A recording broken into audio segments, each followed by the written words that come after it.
Get your man the Flute to play song, the fuck.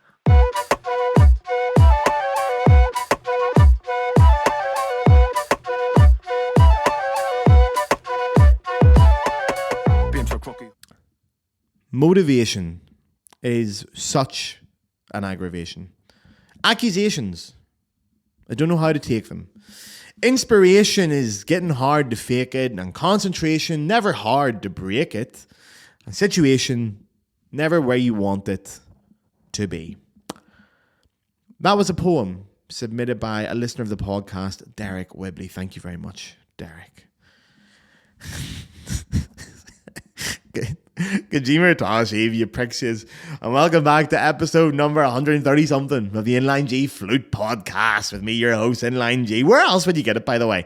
I've got a great episode written on the topic of motivation, and you're getting to some 41, so all I at the start, you say, fuck me, where else would you get it? I should be getting more money off this podcast. I should be getting money in general off this fucking podcast.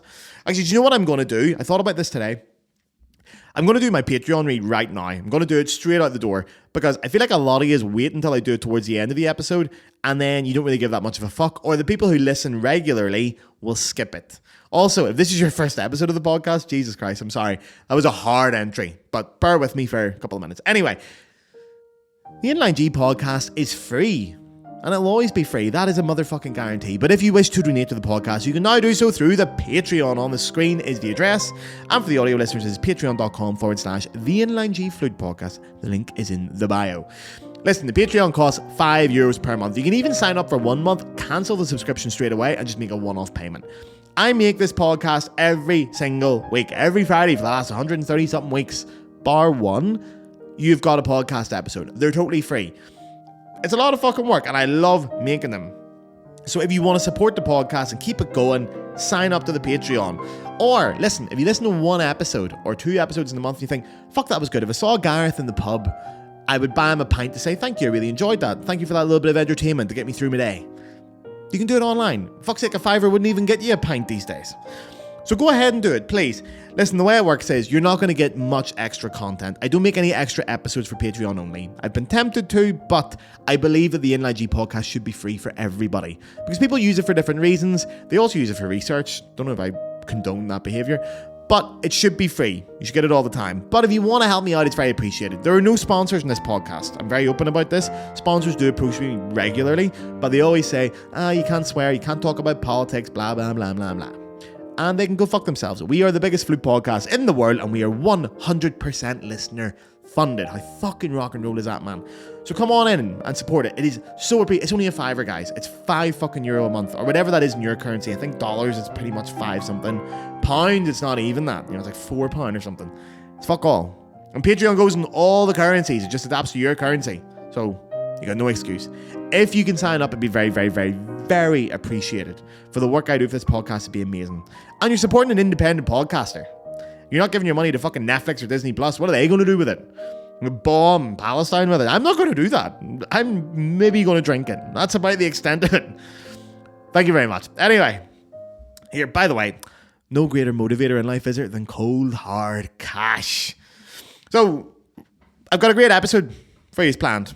I was actually going to write an episode on the history of the woodwind quintet, and I had a lovely episode sort of written out, and then I couldn't motivate myself to finish it. I was like, fuck's sake, Gareth, just get up and do it. And I was like, funny motivation, isn't it? It's a funny thing. And I thought, I'll do a bit of reading on this, maybe there's something to go on. And then here, Bob's your uncle, Fanny's your aunt, I've got a new podcast episode out. So, the American Psychological Association defines motivation as the impetus that gives purpose or direction to behavior and operates in humans at a conscious or unconscious level. There are loads of types of motivation, by the way. It is a fucking fascinating subject, and it is a subject very close to my heart as a self-employed musician and as a classical musician, where external factors to motivate you are quite hard to come by. You have to motivate yourself a lot of the time. I have to motivate myself a lot of the time. Thankfully, I am at this point in my life where I'm stable. I'm financially stable, and I don't need to hype myself up every time I need to make money or to do some kind of work or a creative project.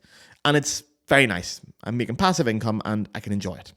So it's a little bit different now, but the motivation still comes to me. And now when it comes to me, it's so much better and it's so much more clear and it's so much more intrinsic and it pushes me. Also, by the way, side note now, because I feel like I've been telling this to everybody recently who've been coming to me for advice on this.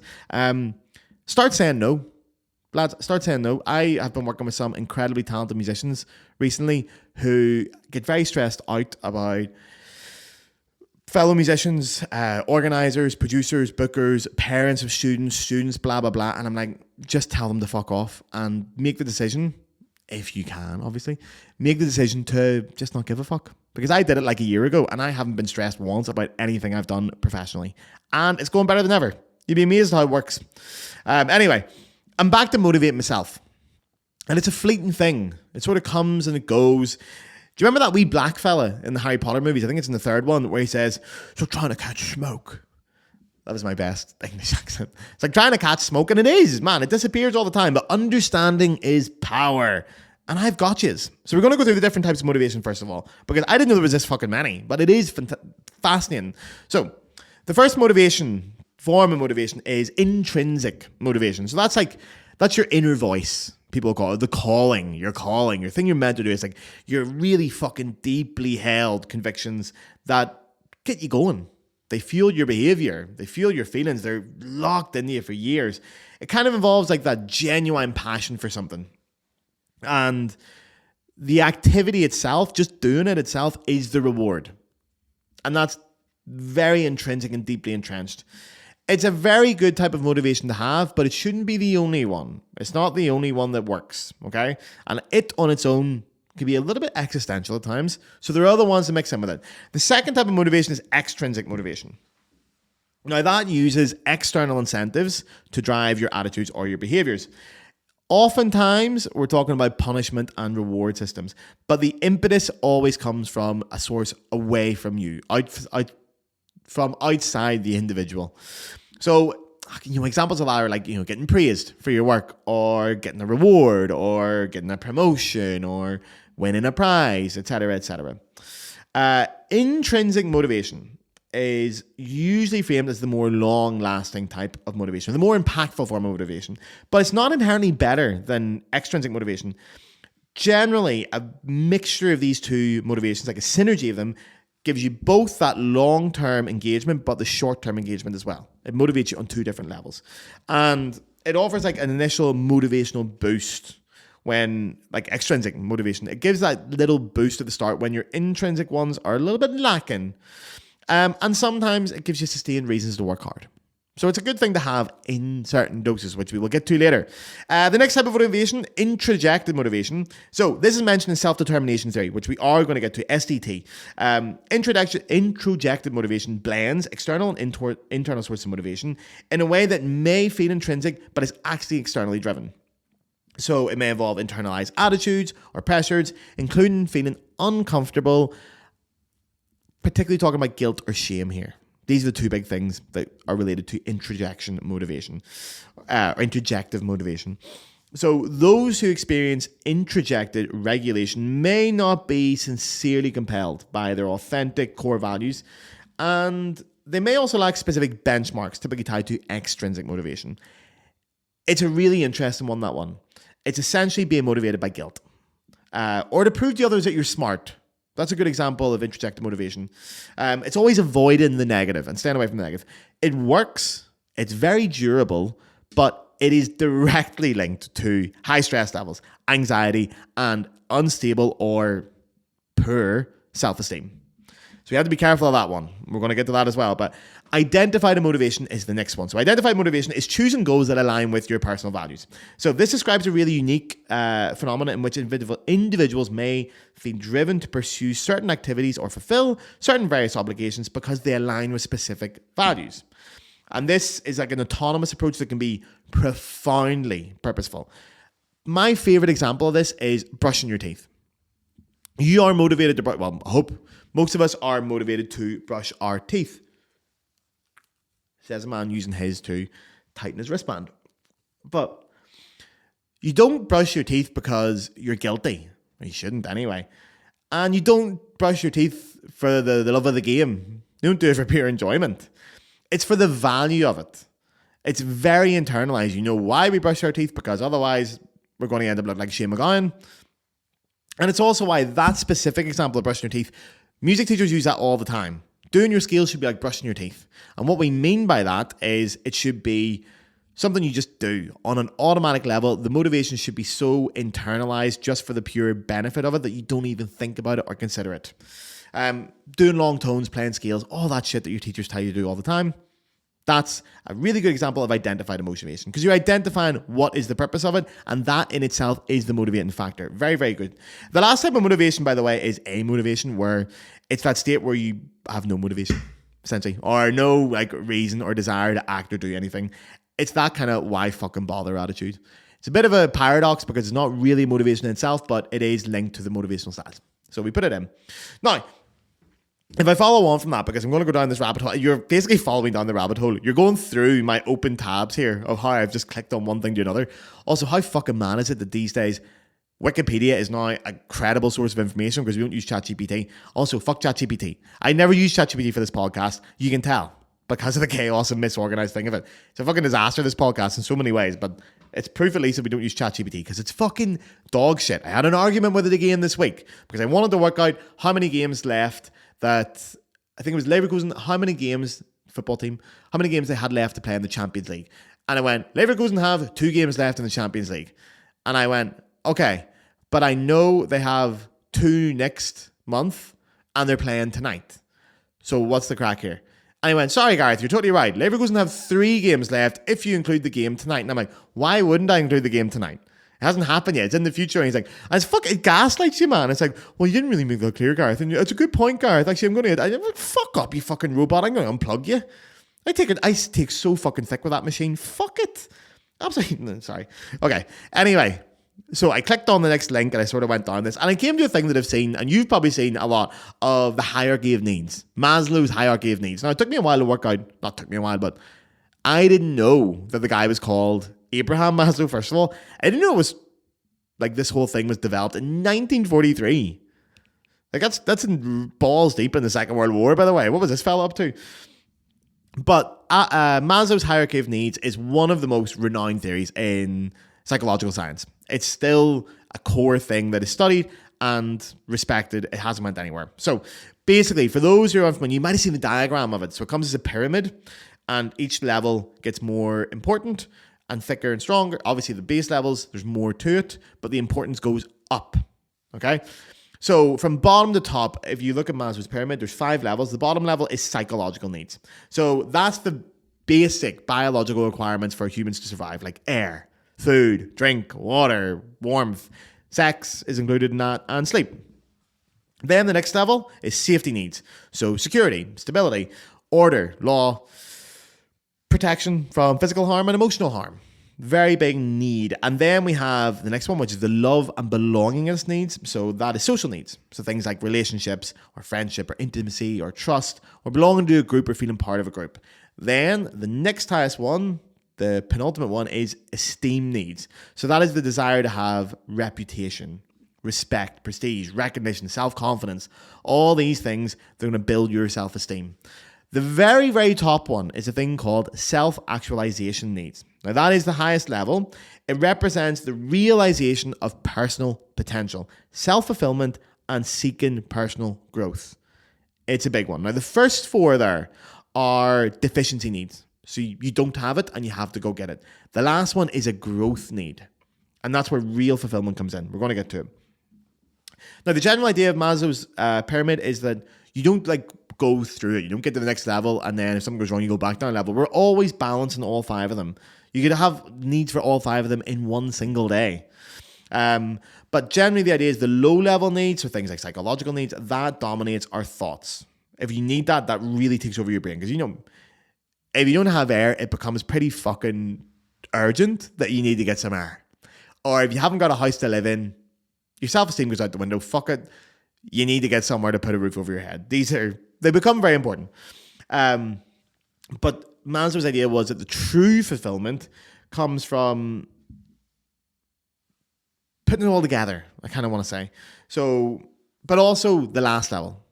The last level is very significant. He said, his quote on this, which I have to find somewhere, I'm trying to look for it, is becoming everything that one is capable of becoming. So that's where we get true fulfillment, and that comes up to the last level. And that leads us on to self-determination theory. I mentioned earlier, SDT. So many fucking theories here, lads, by the way. You should be paying for this. This is gold. Where are you getting this information, man? It's fucking class. So in the 1970s, was a fellow called Edward Decky. I don't know if I'm pronouncing that right, to be honest. I've seen it written down so many times over the years. I'm not sure if it's Decky, Deci, or Dechi. He's getting Decky. Fuck him. He ran experiments on the theory that humans are motivated by reward and punishment. It was a very old school belief. For a long time, that's how you motivate people. You give them a reward or you punish them. Usually the latter. But that's the only way to provide motivation. And then further on in his research in the 1980s, he teamed up with a fellow called Richard Ryan, and they wrote a book, which was called The Intrinsic Motivation and Self-Determination in Human Behavior. Fucking seminal work. Huge piece of work. It's still used. So that's where self-determination theory, or SDT, was coined.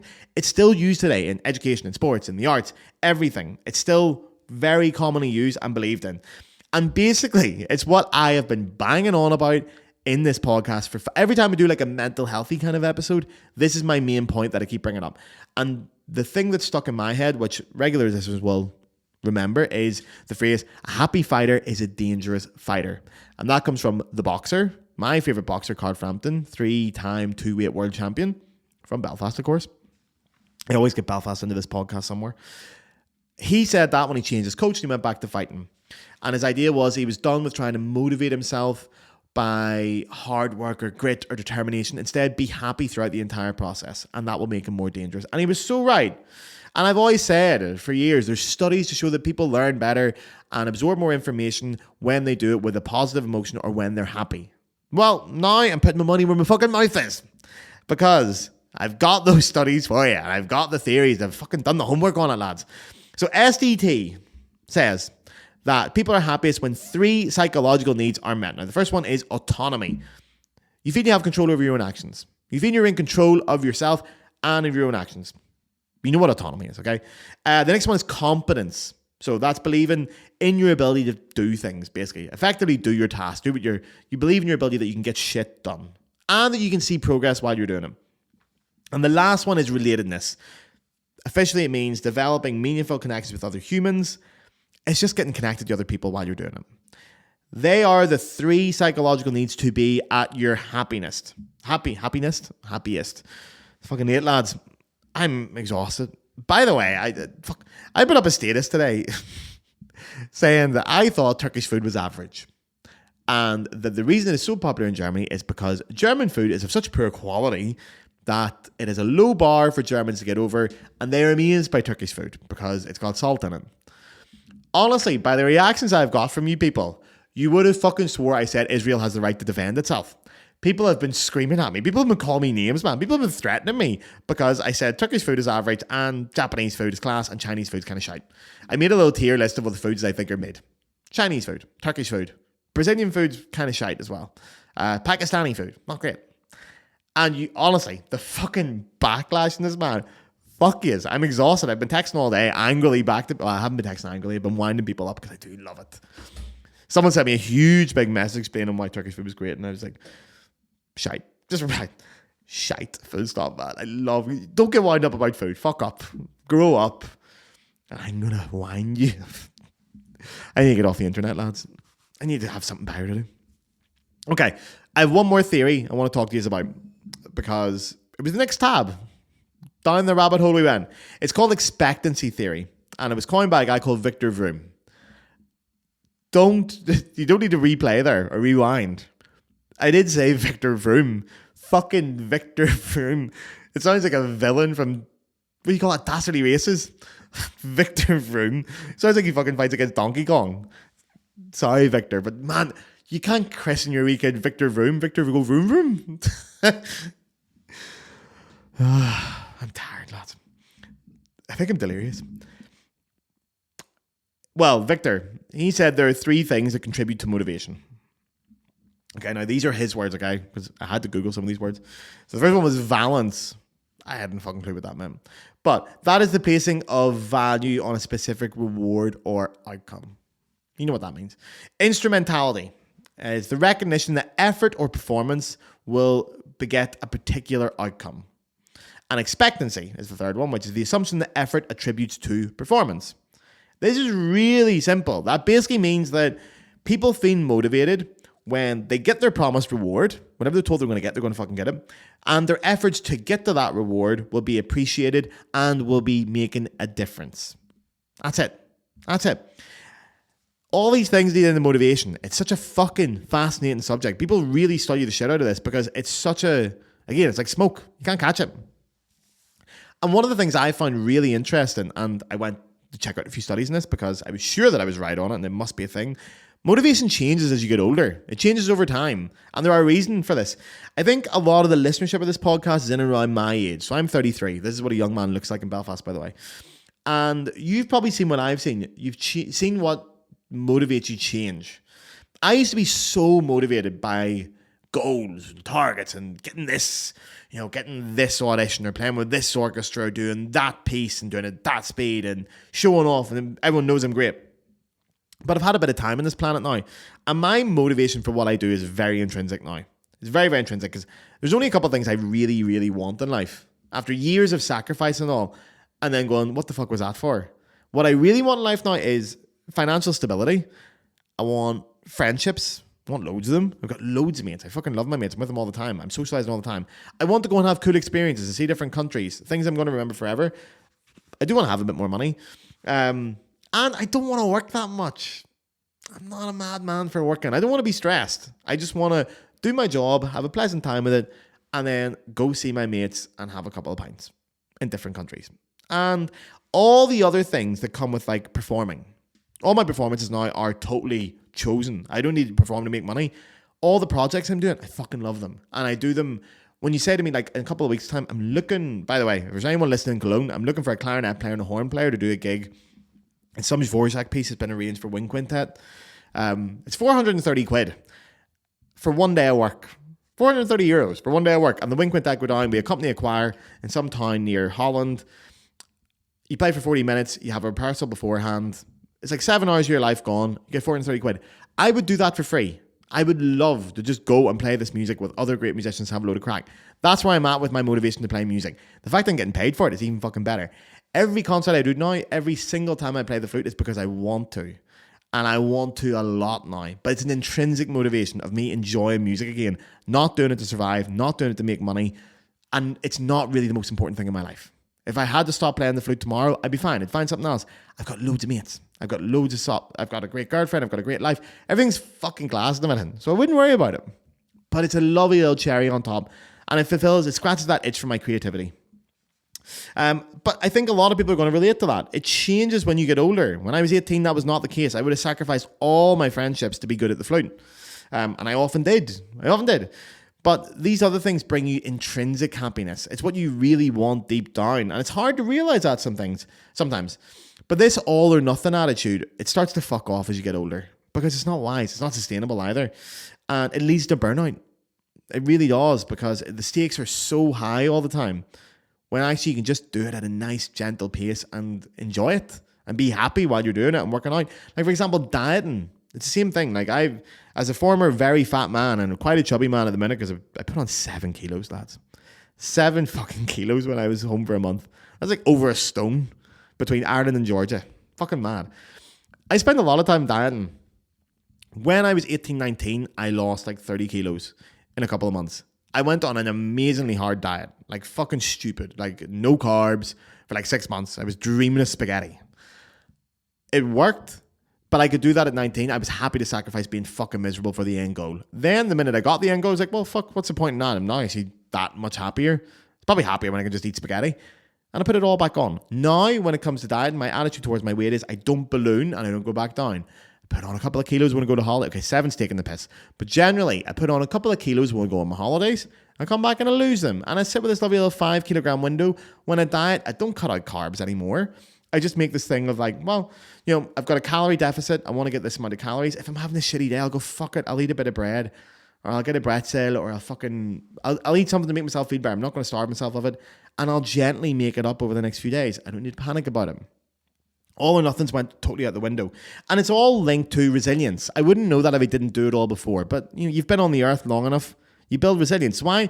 People in their fucking, like artists especially, in their 50s and 60s who have been doing art for this entire time and haven't, quote unquote, made it, as in they haven't got a job that's cushy and they looked after them. They're still creating the art. They are fucking, man, they are fighters. They're so resilient. Nothing scathes them. And it's why it's a strange thing in our society that we still look to our artists. I understand it maybe in other fields, but as artists, why we look so much towards youth when the older people, they can really deal with the demands of the industry. They can deal with the demands of creating art. Nothing phases these people. Because if you've been working as an artist for 30 or 40 years, you've seen it all and you've built up amazing psychological resilience. You're so much more reliable, so much better to do the job, so much more qualified and have so much experience. Even if you're not necessarily better technically than younger players, there's so many skills that you bring with you, but there's this weird emphasis on youth these days for something that doesn't really fucking matter how old you are. You're making art. It doesn't matter. Anyway, what can you do, dear listener? Fuck, I'm talking 25 minutes. Honestly, lads, I'm not going to lie. I didn't get that far into my research, okay? I didn't really work out how to make this super practical and how to apply it to your lives because I'm working through that myself a little bit. I've had a lot of realizations working through these different types of motivation. Self-determination theory was something I was a little bit familiar with, but putting the name on it all, I'm sort of working out, well, where does my creative projects lie? Where does my desire to create lie in general? What kind of motivation is providing all this? I think it's more like, it's sort of comparable to when people are diagnosed with autism as an adult. You're given a label for something that you're aware exists. You know it's already there and you've just got a label for it. Younger listeners here might be able to, or it might be more efficient or important for you guys to start identifying the motivation or trying to change what your motivation is. I'd say most people over 30 or 40, they're probably starting to feel this feeling already that you know what your motivation is. You're just trying to look at a label at it and then you can work out how you want to balance it. That's what I found. But if I am going to tell you anything, especially for the younger people, because I wish, lads, I'm telling you, when I was 18, 19, right up there, about 25, I was that dickhead at music college. I was the one that was judging everybody. I was like, oh, they're shit. They played a wrong note. Look at them. They're only playing fucking cruise ships. I was that dickhead for years. I'm ashamed of it because now they've got older and I was always like, I'm never going to change my opinion on this. I'm right. I know what quality is and I will not accept any lower standard for myself. It was stupid. And I was such a dickhead. And you probably relate to this and you don't think you're a dickhead yet. But trust me, you are. And it's fine. You have to go through it. It's a canon event. You have to get through this phase. But take something from me. If you want one bit of advice for someone who's fucking done it all, and I've been through it all, and I'm much happier now when I'm reframing how I view it, don't undervalue happiness. I know it sounds stupid, lads, but do not undervalue the importance of being happy. And also, the things you can achieve from a positive place stick. They lock in. They're not going anywhere because you can always be in a positive place. You can always find that intrinsically. It doesn't go anywhere. Guilt and shame are great motivators in the short term. But that means for the rest of your life, anytime you want to get shit done, you're going to have to find something to make you guilty or shameful. And guilt and shame eat away at your self-esteem, which is counterproductive to creating art. So really, try to look at making yourself happy. Value your happiness, then do everything else. If you're happy first in your life, go look and see if you can get all your other psychological needs met. Go and get community. If you're someone who's out there and you're thinking, fuck, I spent so much time practicing or studying or working that I haven't got time to date, but I would love to have a partner. I'd love to be dating and it would really help my life. Prioritize dating. Prioritize human connection. Prioritize intimacy over these things. Go find them. I promise you, when you find these things, they're much more intrinsic than playing the fucking flute or whatever you're doing in your professional career. Go and find them first. You'd be amazed how well you will come back to it. And I can always wait. You can just keep your head above water for a little while. But go find the things that make you happy now. Go and do them. Because there are certain things you know deep down are going to make you happy. Because it is exhausting to motivate yourself all the time. There's that old thing, what is it? Motivation gets you started, habit keeps you going. That's bang on. It's bang on. So don't try to motivate yourself all the time. Identify what your motivation is, but build achievable habits. Build things you can do and build up and trust the process. Be happy. Aim yourself towards being happy. I've just told you all the fucking reasons why you'll be more motivated and more productive if you're happy when you're doing it. Other things, community is really important. It's been mentioned in every single theory I've talked about here. Community and human connection is so important. You can't do it on your own. You can't do it well on your own. You need more people in your life. Do you know what works for me? Like accountability in general was very important to me. So that's why, your teachers and your go join an orchestra, go do anything. The one that worked really well for me is my therapist. I think it was during my ex-therapist was during Corona, and I was meeting up a lot of friends, and I don't like hanging out with classical musicians, generally speaking. There's a couple of them I love, but generally the people in classical music are fucking wankers, and I can't be arsed being around them. I just don't have fun around them. I don't want to talk about Beethoven and Mozart when I'm having a pint. I want to watch a football, or I want to talk about the Spice Girls. There's more important things in the world. You can't talk to classical musicians about what's going on with Brooklyn Beckham at the minute because they're too busy practicing. But my therapist did say to me, it is important that you find someone who understands what you're doing as a musician, and you go and meet them in a social setting, purely for like coffee or a pint, regularly. Because it is good for you to talk to someone about this and connect to it. Changed my life. I started really valuing people like Juan and Elise, two people who've been on this podcast. Now because I made the effort to do that back in the day, they're some of my very dear friends now. But it was very important to me that I went to them and talked about music, talked about flute playing, talked about my level, and got it out of me because it motivates me. It brought me such huge motivation to get this out instead of having to explain it from square one to strangers in the pub or people who just aren't in that industry and don't understand it, because we all know how individual and unique it is and how fucking weird it can be sometimes. So do it as an appointment for your motivation. Obviously, understand your motivation. Get what works for you. See what's going on. Generally, you should be trying to get more intrinsic with your motivations with a couple of extrinsic external ones spiced in for a little bit of fun for short-term goals. Once in a while is fine. There's no real secret to this though, guys. There's no real secret to this. It's very individual, but with all things, knowledge is power. The more you know, the better you're going to be.